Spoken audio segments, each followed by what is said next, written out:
Welcome to Africa channel. Don't forget to like the video and subscribe to help us.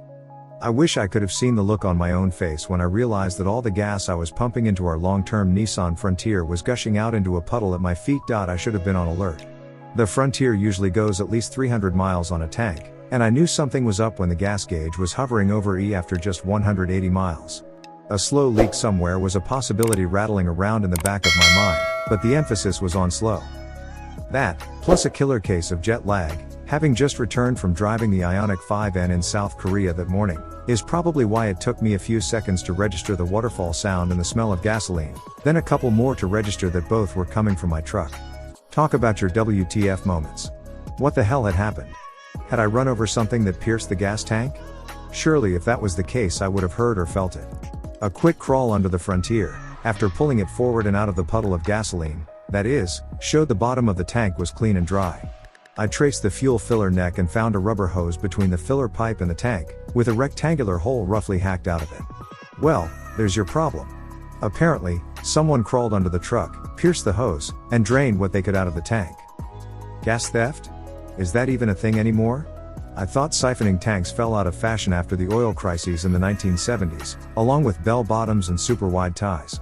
Then again, bell bottoms are making a comeback again, aren't they? What does one do when one's gas has been stolen? Call up Nissan roadside assistance, get your car towed to a dealer, and call your insurance company. The good news is that such a theft is most likely covered under comprehensive insurance. We had the Frontier flatbedded to Carson Nissan, which had to rush order the parts.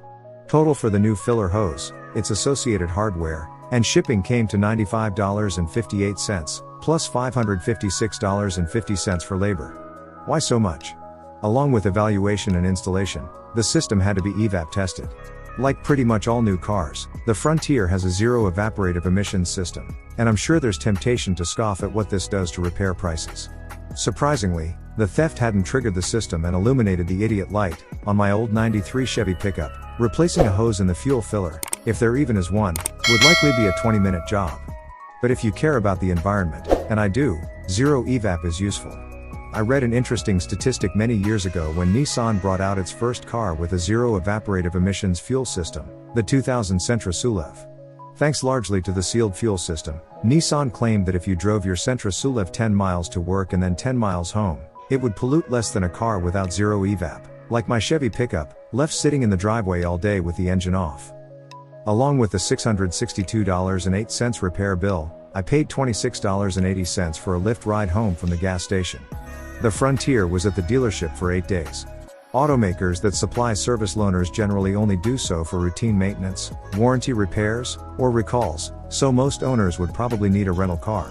In my case, Nissan's PR folks loaned me a lovely Altima SV, painted the same shade of blue as the Frontier, for the duration.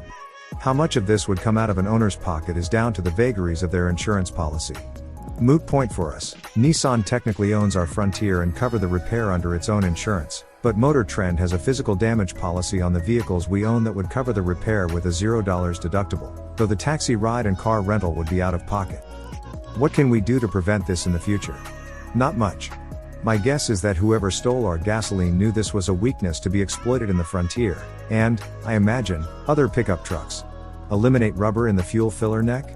I'm not an engineer, but I figure there has to be some flexibility in the connection between the fuel port on the body and the tank, otherwise a side impact could result in a fuel leak. A truck isn't like a car, where such bits and pieces can be easily hidden under the bodywork. I guess it's just a hazard that pickup truck owners face, like stolen tailgates. I suppose I should be glad they didn't grab the catalytic converter while they were under there. Also that there were no nearby sources of ignition when I pumped 2 or 3 gallons of unleaded all over the asphalt, as my wife and dogs were sitting in the Frontier at the time.